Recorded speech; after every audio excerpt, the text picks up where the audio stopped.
It was a crisp Tuesday afternoon when Jessica settled into her first-class seat on the flight from New York to Miami. The plush leather of the seat welcomed her as she adjusted the armrest and gazed out the window at the skyline that was beginning to fade beneath them.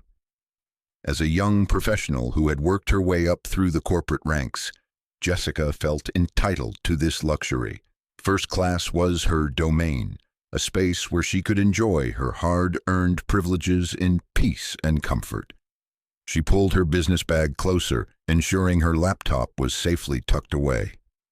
A brief glance around the cabin showed the usual mix of elite travelers, well-dressed, quietly confident, and absorbed in their own worlds.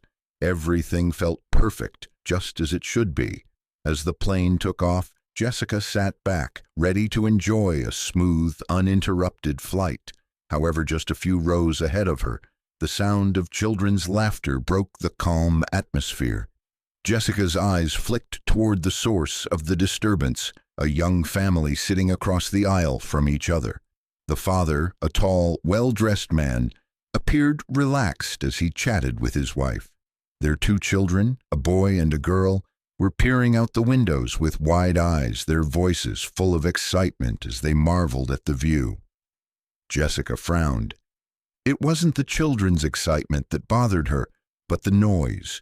Their shrill voices echoed through the otherwise hushed cabin. She felt a surge of irritation. This was first class, a space where silence was golden and the refined atmosphere was sacred. Children were supposed to be seen, not heard, especially in a setting like this. As the laughter grew louder, Jessica's irritation deepened. She had worked hard for the privilege of being in first class, and it was hard to ignore the discomfort she felt at the contrast between her calm, composed environment and the youthful exuberance coming from the family in front of her. The thought lingered in her mind. She had never been fond of children, especially in a setting where peace and quiet were expected. But these children weren't just any kids. They were loud, carefree, and, to Jessica, out of place in this exclusive space. Her mind began to churn with frustration. She shifted in her seat, trying to refocus, but the sounds continued to reverberate in her ears. Why couldn't they be quieter? Why couldn't they respect the sanctity of first class? The more she thought about it, the more she grew annoyed with the family. She didn't like the way they seemed to be oblivious to the rules of decorum that she had always followed.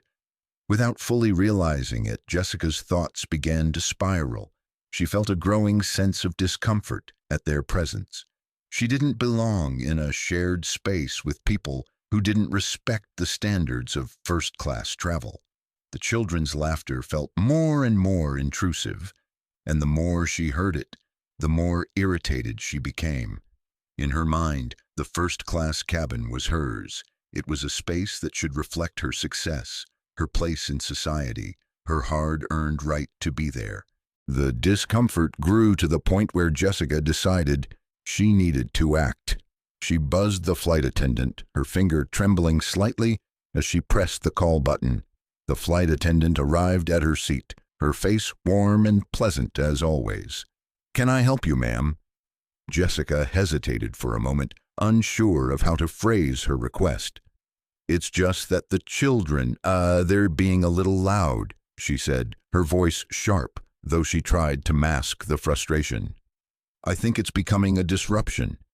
The flight attendant raised an eyebrow, but nodded politely. "I'll speak with the family, ma'am. I'm sure they'll calm down." As the flight attendant walked toward the family, Jessica sank back into her seat, the tension still heavy in her chest. She felt justified in her complaint, convinced that the children's behavior had crossed the line. Her mind, clouded with irritation, couldn't let go of the discomfort she felt about their presence in first class. Little did Jessica know that her assumptions were about to be shattered.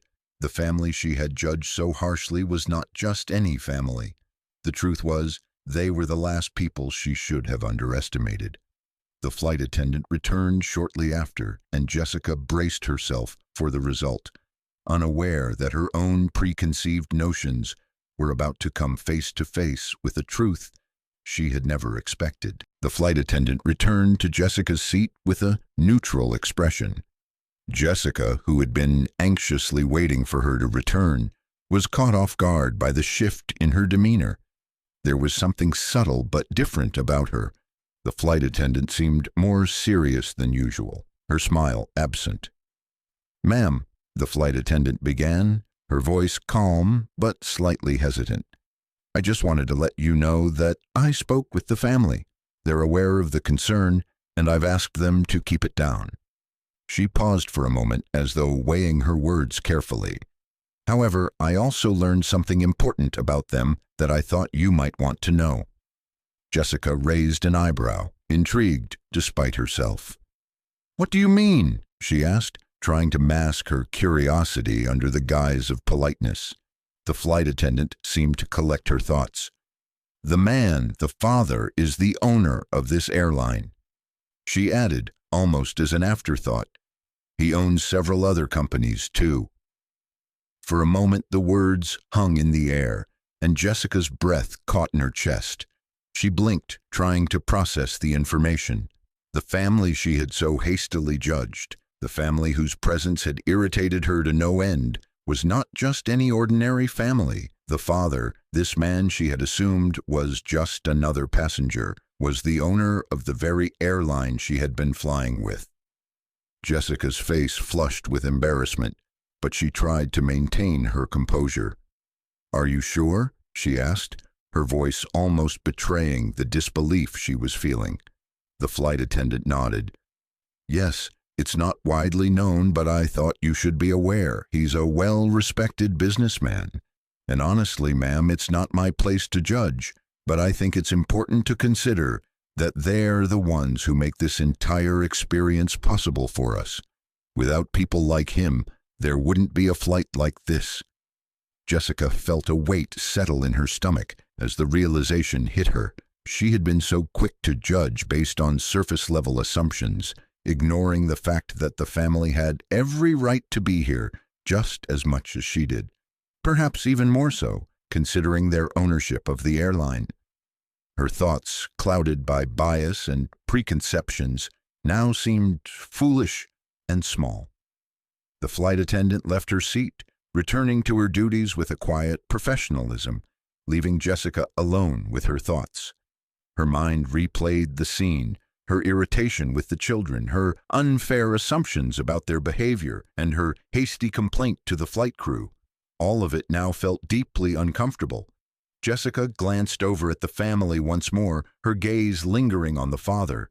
He was calm, chatting with his wife, laughing with his children as though nothing had happened. There was no sign of the chaos she had imagined, no indication that his family's joy had been disruptive in any way. Her judgment of him, of them, felt embarrassingly misplaced. The plane began its descent into Miami, the familiar sound of the engines lowering to a hum. Jessica looked out the window, the city below coming into focus, but her thoughts remained with the family she had wronged. How quickly she had allowed her biases to cloud her perception, how easily she had assumed that they didn't belong in the space she had come to claim as her own. In that moment, Jessica realized that she had learned something far more valuable than any material possession or privilege her first-class seat could provide. She had learned the importance of humility, the need to check her own biases, and the lesson that respect had no color, no title, no boundary. The man and his family didn't owe her an apology. They had done nothing wrong. It was she who needed to reflect on her own actions. As the plane touched down, Jessica sat back in her seat, feeling both the weight of her mistake and the relief of understanding. She wasn't proud of how she had acted, but she was determined to never let that judgmental side of herself control her again. When the flight finally landed and passengers began to disembark, Jessica found herself looking at the family with new eyes. She didn't know if they would ever cross paths again, but in her heart, She hoped that this encounter would be the one that sparked the change she had needed all along. It wasn't about money, status, or where you sat. It was about seeing people for who they truly were, not for the judgments you might place on them. As the plane came to a gentle halt on the runway, Jessica's mind was still racing. The events of the flight had shaken her deeply. She had arrived at this point expecting a simple, quiet journey, but instead, she found herself confronting a stark, uncomfortable truth about her own biases. She couldn't remember the last time she had made such an impulsive judgment, but what had disturbed her more than her assumption about the family was how deeply her prejudice had run, and how unaware she had been of it until the truth had been revealed. The seatbelt sign turned off, and the passengers began to unbuckle, collecting their personal belongings. Jessica was one of the first to gather her things, eager to exit the plane and, perhaps, to escape the weight of her thoughts. Yet, as she moved toward the door, her gaze unintentionally swept over the family once again. The father was standing, guiding his children carefully through the aisle. The mother was helping the young girl into her jacket, a soft, reassuring smile on her face. They were a family, just a family. They didn't need to prove anything, and yet Jessica had assumed, simply because of their appearance, that they didn't belong.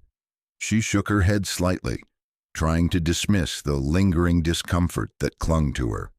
She knew she had to do something, but what could she possibly say to make amends? It wasn't like she could just walk up and apologize for her internalized prejudices. That would seem insincere or worse, condescending. As she exited the plane, Jessica found herself walking slowly, avoiding eye contact with the family. She didn't know what she had expected, but the moment she had hoped for, the opportunity to make things right, never seemed to come. She passed them in the narrow corridor, her heart pounding in her chest.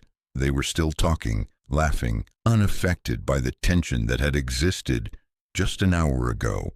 The feeling of guilt surged again, stronger this time. Jessica couldn't help but admire the family's composure, their effortless grace in handling a situation that had escalated far beyond their control. It reminded her that she had so much to learn, not only about others, but about herself as well. As she reached the baggage claim area, Jessica found a quiet spot to sit and gather her thoughts. She stared at the ground for a while, the weight of her earlier behavior still heavy on her shoulders. She had been quick to judge them, quick to make assumptions based on their appearance, their race. The truth, as she had just learned, was that they were far more important in the grand scheme of things than her petty thoughts could ever measure. The reality of how quickly prejudice had taken root in her mind was unsettling. She was part of a society where superficial distinctions were made every day, rich and poor, old and young, white and black. But those distinctions, those labels, meant nothing when you really took the time to see people for who they were.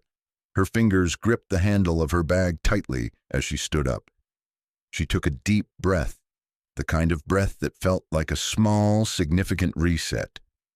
Jessica didn't know if she would ever see that family again, but she hoped, in some way, she could make up for her earlier behavior, and in the future she knew she would be more conscious of her actions, of how her assumptions could color the way she saw the world. She realized, too, that it wasn't enough to simply recognize her mistake. She had to be intentional about unlearning the prejudices that had been ingrained in her over time.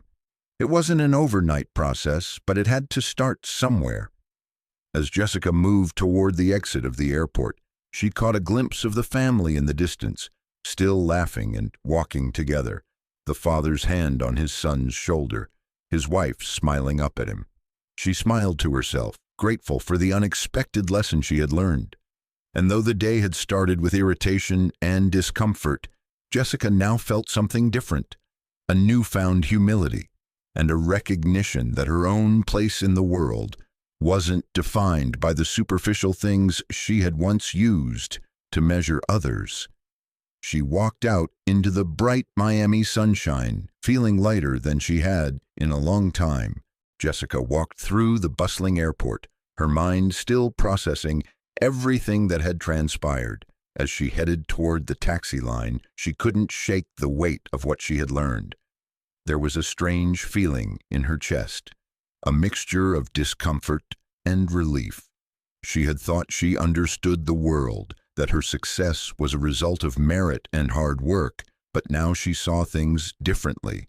She was forced to confront her own biases, and that wasn't something easily brushed aside. The family from the flight lingered in her thoughts.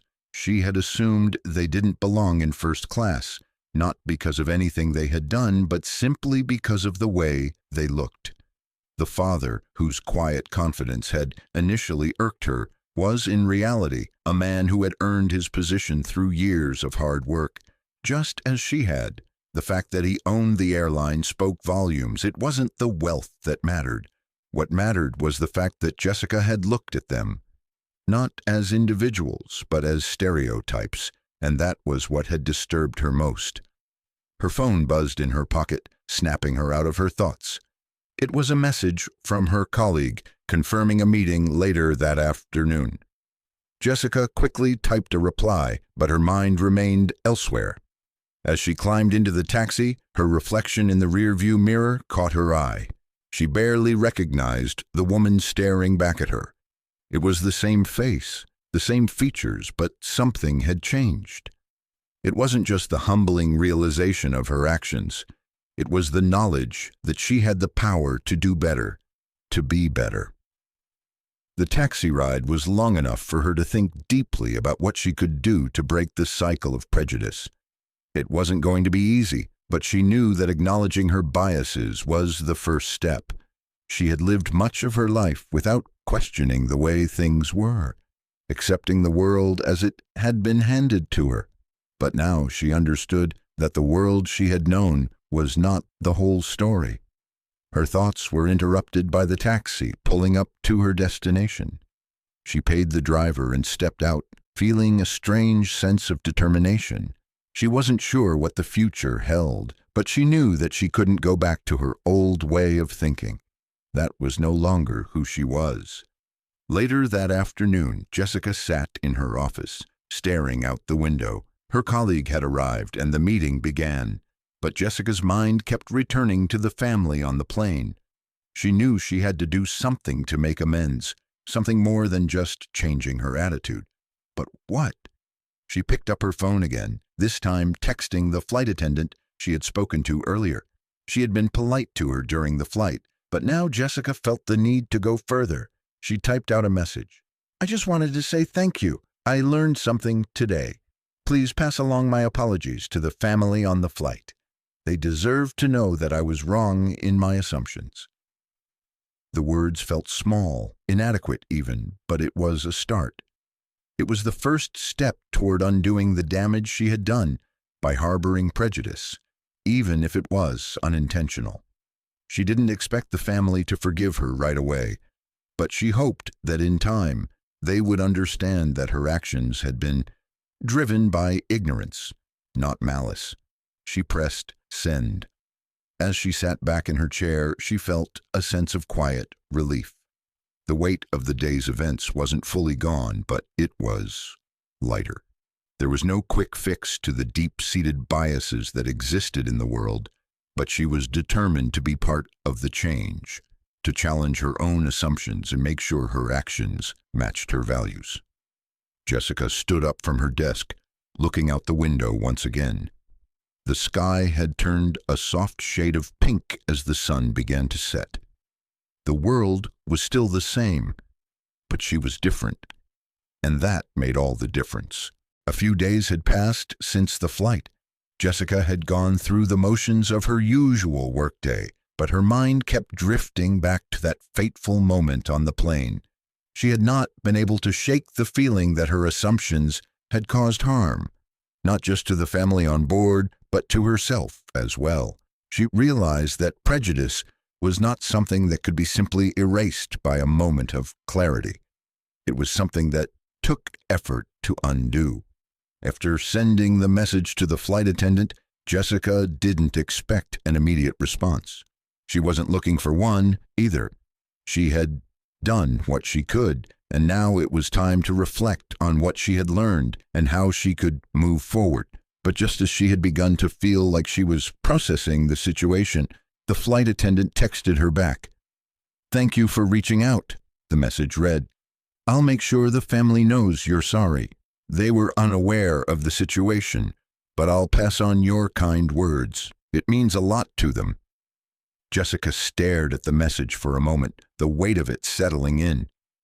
She hadn't expected them to forgive her, but the acknowledgement was enough. It was a small step, but it was one that she would not have taken if not for the events of that day. That evening, Jessica went for a walk through the city trying to clear her mind. The sky was painted with shades of orange and purple as the sun set behind the skyline. She walked slowly, her thoughts wandering. She didn't know what the future would hold, but she knew she wanted to be better. It was clear to her now that she couldn't change the world in one go, but she could start with herself. And that was where real change began. When she returned home, Jessica sat down at her desk and opened her laptop.